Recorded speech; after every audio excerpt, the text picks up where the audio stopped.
and Yeah. he wants to win, and he's a beloved owner, and I think these guys are Beloved. going to want to win for them. Let's do a quick recap of the East before we move on west.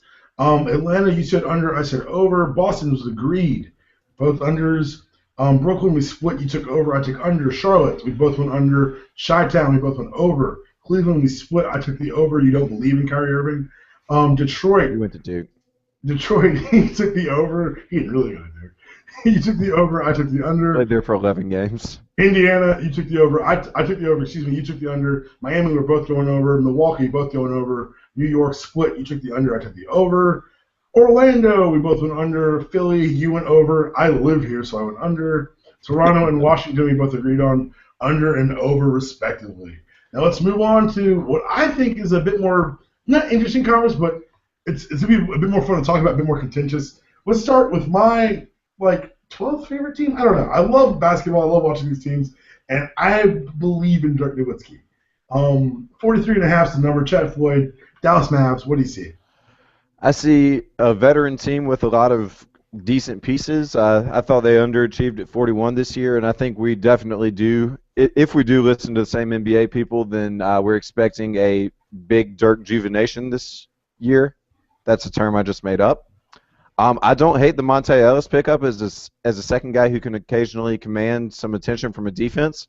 I'm going to take the over. They are my seventh or eighth team in the West to make the playoffs, and I'm going to take the side over with them. All right, we're agreeing off the bat here on the West. Like you said, the Dirk juvenation is a real thing. I think that this is the year where they kind of almost admittedly rented pieces to be around Dirk, but I think it's a team that overachieves from what their original mandate's going to be, just because Dirk has a lot of pride and won't let them be a cellar dweller for too long. Put it this way. Um, If Kobe goes to Germany and gets blood transfusions through his ankles or whatever, Allegedly, what do you think Dirk does when he lives in Germany every year? I'm just I'm saying. not here to speculate about the health and or safety of Dirk Nowitzki's knees or ankles. Let's move forward to a team that overachieved last year and is changing everything. New coach, a lot of new pieces, new mentality. The Denver Nuggets. Chad Floyd, the number's 46.5. That's a big number. What do you think? They won 57 games last year. They did. I am obviously a big Ty Lawson believer. There's absolutely no The bias UNC to that. the UNC Kool-Aid is strong with you, Chad Floyd. It is. It is indeed. Gallinari's out until God knows when, but Oh, and if they still had George Karl, this would be an easy over. But then again, if they still had George Karl or Andre Iguodala for that matter, they wouldn't be picked to win 46.5. It would be higher. I still got to take the very slight over here. I think they're a 47-48 win team just because they are so deep they can just out-altitude people when they're in Colorado. yeah. Um, I don't know. I mean, they've got 3-point guards. They've got, well, Nate, if you include Nate Robinson as one of them, and they got about five guys that are decent bigs. So, yeah, I'm going to take the over on depth. What you got? It's going to be interesting for me to watch because I'm not sure how Nate or Ty would fit in the triangle. You know Brian Shaw is going to bring a bastardized version of the triangle. This is not going to be last year's or the year before's Nuggets. With this roster and George Karl, I'd love to see them run, but this isn't that team. Wilson Chandler's filling in for Gallinari early. I think that sets them back, sets a learning curve back on this very complicated offense. I'm taking the under. Is not as saying as saying that Brian Shaw's a bad coach. I think he may not be the best fit for this roster. Yeah, I don't think it is. I agree with you, but I think he's going to give him a little more freedom because he will have to. Yeah, exactly. Eventually, he's going to have to. Yeah. I think that comes. I think he learns that. Not saying he's slower on the uptake, but I think he learns that when Gallinari comes back and sees that chemistry on the court. It's going to be harder to see with Wilson Chandler playing the three, in my opinion. Golden State. Say what you will about Golden State, and you say a lot of things. This is not the team that plays as small as you saw in the playoffs. They can play big, and that young man who plays point guard for him can shoot the ball a little bit. Their numbers at 52. Chad Floyd, what do you say? This is all contingent on Steph Curry's ankles. Which most things are. Yeah. I mean, even without him, though, they could be a decent team. I mean, that's what makes Jarrett Jack departing such a big thing because, with Iguodala, Barnes, Lee, everybody, they'd still be a decent team. But I'm banging the over on them, man. I'm high on the Golden State Warriors, and I think that's good for the league because they are so freaking fun to watch. All I want is Golden State in the playoffs. That's all I care about, so I can watch that crowd go nuts. And maybe, hopefully, knock on wood, I can make a trip out to San Fran this year and watch them at home because that seems like a place I'd love to watch a basketball game. I say they're going to go under, partially because I'm just nervous about Stephen Curry's ankles. I wish it wasn't a big deal, but it is such a big deal. And Bogut's coming back, David Lee. I think this is a team that's going to alter their style of play a little bit. I love Mark Jackson as a coach. I just think they don't fly quite as high as last year. And like I said, like you said, and we joke about, but it's completely true. I am nervous as hell about Stephen Curry's ankles. But a 4-out, 1-in with Bogut, Barnes, Iguodala, Klay Thompson, and Curry is the most devastating offensive lineup possibly in the league. Iguodala's not an offensive player. He's a defensive But Iguodala, but he can. I mean, like Olympic Iguodala, who was basically facilitating offense for the USA team. You never know. Yeah, it could happen. This is not Team USA. Golden State's good. They're not that good. Let's move down to the team that won, quote, unquote, the Dwight sweepstakes.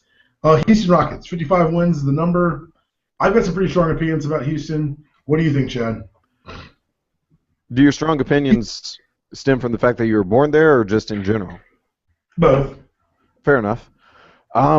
Yeah, I don't like a 10-win jump just because you get a petulant child of a center who may or may not play more than 60 games. Oh, wow. I mean, it's hard not to be a Dwight hater. I don't mean to go all Skip Bayless on you, but come on, man. James Harden, however, is one of my favorite players in the league, so I hope he's not tainted by the stink that is Dwight Howard. Oh, my goodness. I just don't like the dude. I don't think he makes them 10 wins better. I'm going to take the slight under. They're a playoff team, but give me 51, 52 wins. I'm going under. There's an argument that supports what you're thinking. The argument is that James Harden did his best work slashing and from the free throw line, and that Dwight Howard congests the middle and keeps him doing that. Yep.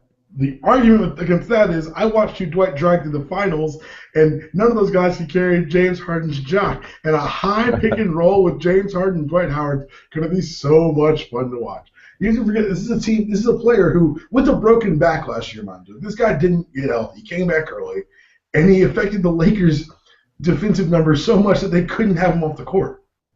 This is a player who, even injured, is the best defensive deterrent in the league. And once you move Osik, and they're going to move Osik, this team gets better. Jeremy Lin's going to have the pressure taken off of him. Hopefully see some more flashes of that carefree, that kind of run-and-gun style we saw in New York, and less of the I've got to control this entire offense where everyone's going to hate me deer in headlights we saw last year. I think he gets better. I think Harden gets better. Harden has to adjust his game to a bit more jumpers and coming off the pick and roll better. If Dwight has improved his passing, just from the year I saw in LA, his passing was a little bit better. If he can improve by even that small magnitude, this is a dangerous team. I took the over, Chad Floyd. Fair enough. All right. And I was ready. See, this would be a perfect team if Dwight was a pick and pop guy. I mean, it would be incredible. But he's strictly going to have to roll. I agree with you that Jeremy Lin will probably be better in year 2 in Houston. I watched Hawks opening night last year. I was there for James Harden to drop 46 on the Hawks, and it was beautiful. He just absolutely abused them all night. I don't want to talk about it. Hey, I have a quick question for you. Do you know who the coach of the Rockets is?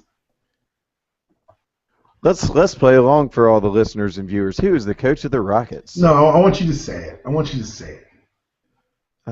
don't want to say. I'm not going to say it. It's Kevin McHale. It's one of the best big men of all time. So when you tell me that maybe Dwight gets a little bit better, I think Dwight makes the leap this year. I think a full offseason, not doing no surgery. Last year he had surgery on his back. That hurts and that sets you back. And he came back early. I think a full offseason, a little away from the pressure and bright lights of LA is going to be good for him. The hands on my head constitutes a touche. It constitutes a Fair enough. All right, let's move forward before I touche you some more. Clips. The Clip Show, Dunk City, whatever name they're using this week. Their line's at 55.5, just like the Rockets. Chad, what do you say? Well, while they will not be as maybe as entertaining because Doc's going to try to slow them down. You know, they're going from Dunk City or Lob City to I forget what what Doc wanted to call them. They still won 56 games last year, and now they are going to have a system where a former NBA guard is coaching the best guard in the NBA. I got them over 55.5 wins because, damn, I mean, they're so deep and they're so talented, and I really like this team. I think they could even break the Clipper curse, knock on wood, Ooh. profusely. Ooh. And that means get out of the West possibly, but maybe. That's a conversation for later in the year. Yeah. I'll say this. Blake Griffin and DeAndre Jordan are going to be coached by a real coach finally. They won 56 last year with Vinny Dell, not a very good coach, on the bench. NC State grad. If you can tell me any 3 plays he ran at any time last year, I would love to see them. Doc Rivers is going to coach a single play little defense. We're going to finally see DeAndre Jordan grow up. Bang the over, kids. We agree on that one finally. Since first time we've agreed since Dallas, by the way. And they turned Eric Bledsoe, who's a potential piece, into 2 solid rotation guys in Jared Dudley and J.J. Redick. Look, you're preaching to the choir, man. I know. All right, now I got to know Lake Show. No Kobe to start the season. No Meta World Peace. I don't think that's a bad thing. No, well, we'll talk about it a little bit. But their number is the lowest I've seen it in the Kobe era in a very long time. 36.5. Chad Floyd. That's them missing the playoffs. That's a lot of things. That's probably firing 2 coaches. That's a lot of change in the Laker line. What do you say? Man, it all depends on when Kobe comes back, and I don't think, and he's 37 years old. I don't think he comes back that quickly. They won 45 last year with a Dwight Howard that you touche'd me into believing he's a better player than he is. Gasol ain't doing that by himself. I've got and I don't count Steve Nash, although he could do well too. I have them on the over on this piece of paper, but I got to take the under with them, thinking about it more and more that Jody Meeks and Wesley Johnson are going to be their wings to start the season. It's not a good system. It's going to be brutal, man. I've got to go under, and significantly so. All right, I took the under as well. I'm going to read to you like some of the top guys in there. The top guys who I think would be production guys for them: Steve Blake, Kobe Bryant, Steve Blake or Steve Nash. I'm going alphabetically. Paul Gasol, Chris Kamen's going to be in the rotation. Steve Nash, and Swaggy P and Nick Young. Of those players, only Nick Young is younger than 33. Kobe's 35, and Steve Nash will be turning 40 this season. You didn't get healthy Steve Nash last year. Why do you think you get it this year? Take the under. I'm sorry, Laker faithful. I'm really not. I don't like the Lakers. But this is not a biased pick. This is me thinking that they're just not going to be very good at basketball. They're going to be an extremely white team this year too. Very pale team. Yeah. Memphis Grizzlies. The Grizzle. 51.5. 51.5. That is 4.5 games worse than last year. I don't see any reason to believe that they're going to be that bad. Defenses or teams around the league probably took good notes on what Greg Popovich, the best coach in the league, did to them, just basically daring them to shoot outside shots. I think the pickup of Mike Miller actually helps them in that regard, which is weird because Mike Miller probably, he could play 0 games. I wouldn't be shocked. But I've got to take the over with Memphis just because, 51.5 is low for them. 56 was their total last year. Zebo is going to just destroy people. Marc Gasol took a huge step forward, in my opinion, last year. Yeah, I'm going to take the over with the Memphis Grizzlies. I'm taking the over too. Marc Gasol was my pick for Defensive Player of the Year, and the Mike Miller pickup, like you said, spreads the floor offensively. Also, man, it's the Grizzle. Like you said, Popovich showed the blueprint to beat them, but most teams don't have the personnel that Popovich has at their disposal, and most teams don't have coaches who can implement that personnel in the same way Popovich can. I'm taking the over. I don't see why they'd go down at all. Let's go to my favorite team on this list to watch on television, and I can't wait to watch them in person, the Minnesota Timberwolves. Their win total is at 41. Chad Floyd, what do we got? Man, see, and they are so much fun to watch. I'd never get to see them because I don't get NBA TV with stupid charter in Athens, and it just breaks my heart. Buy season pass. It's totally worth it. You'll get it's probably going to have to happen. They underachieved last year due to injury. Rubio and Kevin Love played less than a half together all season. which is just a 28 crime minutes. against humanity. Huh? 28 minutes. It's 28. A little more than a half. So unfair. And they won 31 games even with that, with the Brandon Roy experience going just horribly, horrifically wrong. This team's extremely snake bit, and I hope they don't start off slow because they might have to ship off Kevin Love on the Darren Williams plan. But that being said, I'm an optimist, and I'm going to go with a solid 43 wins, pushing for that 8th spot in the West, and entertaining the masses, the Minnesota Timberwolves, possibly back in the playoffs for the first time since I was in high school, I think. Well, I'm gonna piggyback everything you just said. I agree over, and heaven help us if they start slow and have to move low.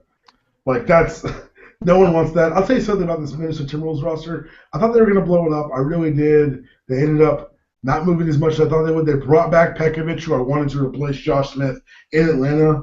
I was churning with them all last year. That'd been a great pickup. But they kept him. He's gonna be a great piece for them. They kept him at a steal, too, because nobody went after him. Don't get me started. He was a restricted free agent. Even if you don't get him, you make Minnesota match. You give him an over-the-top offer. You have nothing to lose. But then again, always believe in Danny Ferry. He didn't want to do it. It must have been the right move. Hey, the biggest loss of the offseason for the T-Wolves, David Kahn, no mas. That's not a big loss. It's a reverse big loss. It's the double negative big loss. Addition by subtraction. All right, so we're about taking it over there. The New Orleans, I guess, what are we, the Pelicans now? That's Hornicans, a stupid name. Pelicats. That's a stupid name. But they're at 40 and a half wins. 40 and a half? Wow. 40 and a half. Chad Floyd, what do you got? Are you that big a believer in Eric Gordon staying healthy? No. Anthony Davis staying healthy? Yes. Anthony Davis staying healthy and playing the 5? Yes. And Tyreek Evans being your big money free agent for the offseason. I am if you didn't have Eric Gordon on the team and J.Drew Holiday. There's just a lot. There's not it's the same problem in Detroit. There's not enough basketballs. Yeah, I mean, there's a lot to like with this team. Unlike with Detroit, I mean, there's a lot to potentially like. I mean, Tyreek Evans has the size for a 3, but he thinks he's a point guard who deserves 2-guard shots. This is going to be some nights they'll be the most entertaining team in the league. Some nights they'll be the most frustrating team in the league. I can't take them for 40 and a half wins because that means that they'd finish 500. And no way. I agree. That's an under team. I've got a lot of over teams in the West here. They got to be an under team. Yeah, I've got a lot. I'm looking at my script too right now, actually. I think they're a good team. I don't think they're making the leap yet to winning that many games. And just as there's spacing issues in Detroit down low, there's going to be spacing issues up top with all those guys who want the basketball in their hands. Yeah. Next up is KDZ, Oklahoma City Thunder, not without Westbrook for at least the first, let's call it month and a half of the season. 53 and a half. That's a great number for them. Yeah, it is. They won 60 last year. They also lost Kevin Martin, which is... Aww. Well, I mean, a year after losing James Harden and then still winning. Giving away James Harden, the worst trade in NBA history. Still breaks my heart because that was... I mean, they were probably coming out of the West even without Westbrook last year. But 53 and a half is a tough number. I think Durant could take the next step and drag an underachieving or, a not that great roster around him, similar to LeBron taking a bad team to 66. Way to go. Family podcast, kids. 66 wins. Woo. Close. Yeah, I would. Let's see. I've got Denver losing a lot from their 57. So, yeah, I'll take the slight over just because I think Durant's that good of a player. And hopefully Westbrook comes back and realizes he doesn't need to lead the league in shots taken. Russell Westbrook. Come on. Yeah, slight over. 54, 55 wins. You one of those irrational, I don't like Russell Westbrook people. No, I love Russell Westbrook. That's fine. He shouldn't lead the league in shots. He shouldn't lead the team in shots. If they're doubling on Durant, he's cutting. Yeah, he should. You know what? I'm not doing this. He's a legitimate second scoring option, and he does it for a reason. I'm not going to defend Westbrook here. No one needs to. The guy's an All-NBA guy. I will say this: it's an over for 2 reasons, 2 names, 2 words. Kevin Durant. You say he wants to make a leap. There's no leap to make, man. He's an absolute offensive murderer. He and LeBron James are it. I sent you that stat where it said the number of players who shot over 55% for the last 4 years, and the only non-five or steady rotation guy was LeBron James. It was terrifying. That's how I feel about Kevin Durant ever on the court. He's 7 feet tall. He was put on earth to hit jumpers, and that's all they need to say. Like, the guy's a great player. He's going to cruise to over 53 wins. They're my pick to get out of the West, at least regular season-wise. Whoa. Yep, there it is. I gave up some knowledge. All right. Phoenix Suns flirting with the Sixers for the lowest projected win total, but not coming within 4 games of them at 21. How bad is Philadelphia going to be? I'm so excited. Phoenix at 21. Chad Floyd, how do you feel about that number? Oh, man. The sad thing is they are letting the world know they're tanking, and they took Alex Lynn, who was just a stiff at Maryland, over Nerlens Noel, who isn't going to play this year. Nope. I think this is the worst team in the NBA. I don't even have anything profound to say about them. They're going to be awful. I've got the under 21. They're going to be illegal to drink. They're going to be illegal to smoke cigarettes. I've got them under 18. So bad. That was my thing. This number couldn't be low enough for me to bet it. I don't know what number to say. I couldn't talk myself into it because honestly, 6 wins on that schedule. Honestly, they're Will not. They get bowl eligible? They're not even like just a bad team. They're not even gonna be fun to watch. No. Like, you look at this roster, you're like, who are these people? Is Channing Frye still in the NBA? Remember when Goran Dragic was good for one postseason and he got way too much money? Man, that was a good time. Their highest paid player. Bledsoe's going to get way too much money. Emeka Okafor is making $14 million. Oh man. He sounds like they're going to be god awful. See, the only place they're not losing Philly is Phoenix. At least they get more rotation of the West Coast teams. Let's go to the next team on our list, the most unbearable team in the world, just because there's so much talent on the roster and none of them seem to get it. Sacramento Kings. They're clocking in. I skipped me again. Oh, I'm so sorry, Portland. I skipped you on both of the lists I wrote out, and then I just skipped you here. I was so excited to talk about Portland too, so let's get to it. Portland at 38.5. I'm a jerk. Chad, what is it? Over. Oh, really? That's confident. I don't know. Lillard was hurt for a good bit last year. Aldridge was, I don't think he's a best player on a championship level team, obviously. Maybe not even a second best player on a championship level team. But they went and got Thomas Robinson for nothing. They went and got a bench for nothing. C.J. McCollum is a Duke killer and basically a Damian Lillard clone. I like them. I like them rocking the slide over, and I realize that's going to mean there are about 10 teams that are over 500 in the West. Yes. That's okay because the East has about 6 teams that are going to finish over 500, so it's all good. Portland over. Book it. I took the under. At the risk of flying in the face of Chad Floyd, who, by the way, that was a compelling argument to the point where I went to the Portland team page and looked at the roster, and now I'm well entrenched with the under. This is a good team. It's not a great team. They obviously got a great home court advantage, but I don't see that many wins, man. I don't like they're going to be good. But the thing is, you're going to play. Let's look at this real quick. So in their division, we're looking at Denver, who you love, Minnesota, who we both love, Oklahoma City, who has the second best player on the planet, and the Jazz, who we'll get to, but I'm higher on than people might want us to be. I don't see the ones in the division. Those teams that you're going to play a lot. Like I'm taking the under. Maybe I'm wrong. I hope I'm wrong. I don't think I love Denver by any stretch, but I think Denver, Portland, Minnesota are all on that same level. You took the over. I took the under on Denver. Yeah, but okay, so you're even closer to that level, to where that's a balanced division outside of OKC and Utah. All right. Take out the outliers. Let's move on to Sacramento. Why? Because we have to. We're contractually obligated to ourselves. 32 wins. I'm going to jump ahead of you right here and just say under and not discuss the many problems in Sacramento Kings. I say under. Chad Floyd, what do you think? Yeah, you just made DeMarcus Cousins your franchise player, and that's just not a good thing. There's nothing on the face wrong with that. It's just if you don't surround with people who can control his crazy ass. No, And I think they picked up Chuck Hayes for that express reason. But they won 28 last year, which is more than I would have expected them to win, honestly. The over/under's at 32, and just no. Under. Boogie's 23, man. DeMarcus Cousins is 23. There are two types of people in this world: people who like watching DeMarcus Cousins play basketball, and people I don't trust.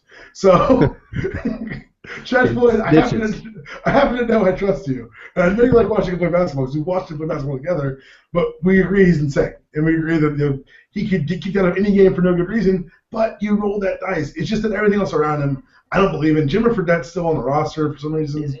Yeah, I mean, and the most talented player on this team is Ben McLemore. I knew you were going to say that, yeah. He's also possibly insane. I think they diagnosed him with some kind of something, but some kind of anxiety disorder or something. But he could be a boss, and they're not going to break 32 wins though, even if everything breaks right for them. No way. You're right. You're probably right.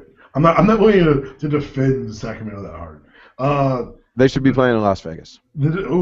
I'd watch that. The defending Western Conference champions, San Antonio Spurs, clocking in at 55.5 wins. Chad, what would he got? I don't see any reason to think they're going to go under that. Go ahead. There's 3 rules in life. You're going to die, you're going to pay taxes, and Greg Popovich is going to exceed your expectations. I don't know if the third one's actually true, but I'm a big Pop fan.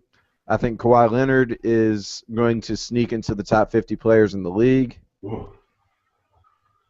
He's a boss. My dude Danny Green's down there taking the rest of Manu's minutes. And then they still got Tony Parker and Tim Duncan doesn't age. I've got the over. Tim Duncan's 37 years old. And his contemporaries being Steve Nash, let's call him Steve and Kobe. Steve Nash couldn't make it through a season last year. Kobe Bryant destroyed his Achilles tendon, and Tim Duncan is still kicking himself for missing a bunny in Game 6 of the finals. This is amazing. The consistency of this team, of this front office, of this coaching staff. One of whom is now coaching the Hawks, mind you. I'm just saying, over, baby. You'd have to show me why they wouldn't win 55 games, as opposed to me trying to convince myself they're going to win 55. You have to tell me someone's going to get hurt, and if they get hurt to the point where Pop can't coach around it. I don't think that's even possible at this point. No. All right, let's close out our long run to the NBA's over-unders. Utah Jazz, the most inappropriately named team in the league, 25 wins, Chad Floyd.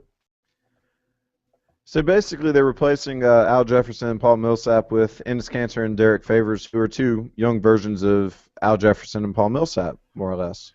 I'm so glad you're talking first because I would have fumbled all over that. Good job, Ike. Yeah, that was I couldn't do that again. You know me way too well. Good job, Ike. Listeners, viewers, y'all know that I normally stumble through my words anyway, so to say something like that's big for me. Big moment. I'm becoming a good linguist. I like the Trey Burke pickup in the draft. I like Gordon Hayward as the corner threes white guy who shouldn't do much of anything else in the league, but yet they're going to expect him to. That being said, I think they're better than 25 wins. Not much better, but 25 wins from 43 from a squad that's becoming coming from a culture of winning, and Palmer just sent something very inappropriate via the chat here. I think they're just slightly better than 25 wins. I agree. You're not going to say that. No, I'm not. But I will say this, that if this podcast ever is completely off the rails, it's because of the chat feature when we record. I think it's an over team. Marvin Williams, God bless him, he's no longer a Hawk, so I love him all of a sudden. I think Derek Favors is going to be a great player. I think he's better than he's shown. I think he was given up on a little too early. I believe it was New Jersey, right? But I mean, they got Darren Williams out of that. Yeah, I know what happened. I'm just saying that I think that he could have been a PC build for a long term. Yeah. Darren Williams, I'm not as high on as a lot of people are. Biedrins, I mean, this is a good team. This is a team that's going to win more than, what's the number? 25? Like, why is it? 25, yeah. I can't figure out why it's so low. That was my question with this one. I was like, wait, what am I missing to where it's 25 wins? But if the number's out there and you can bet it, you should probably go bet it. Quick recap of the West. Dallas, you both took the over. Denver and Golden State, you took the over. I took the under. Houston, I took the over. You took the I hate Dwight Howard pick. We both picked over on the Clippers and under on the Lakers. We both took over on Memphis and over on Minnesota and under on New Orleans. Overs on Oklahoma, unders on Phoenix. we split at Portland. You went over, I went under. Sacktown, Sacramento, and Utah, we all agreed on. Sacktown going under, the other two going over. That is the official Dude You Crazy Dude You podcast. First look at NBA over-unders. I'll be pumping in some NBA content. I know Chad's pretty excited about it too. We've been talking about it all week. The game's tipped Tuesday. When this goes up Monday, you've got time to call your local, not bookie because those are illegal. Call a friend who lives in Vegas. Place a bet down for you. Chad Floyd, what you got for us? Where can people find you on both the website and on the Twitters? Well, on the website, I'll be posting under the pseudonym Tardog1014 on the Twitters at Chad_Floyd. There will be some NBA tweets. There will probably be some back and forth between me and your Twitter starting on Tuesday. I love the end of October, not because it's Halloween. I think it's the most overrated holiday in America, but because it's NBA season and my football teams are all underachieving. Daniel Palmer, what about yourself? I used to love Halloween because it made girls dress however they want to dress, but Yeah. I'm in a very serious relationship now, and I think it's just another day. That said, I too will be all over the Twitters. On the website, I believe in synergy, dpalm66, anywhere you want to find me, including Xbox Live. Try to see me, you know you can't. Thanks for coming out. Thanks for listening, guys. We'll be bringing in some NBA stuff, like I said, on the website and on the podcast. As always, leave us a 5-star review if you loved us, hated us. Want your message right on the air. Thanks for listening, and we'll talk to you later this week. Yep, Georgia-Florida week. Florida Hate Week. Go Dogs.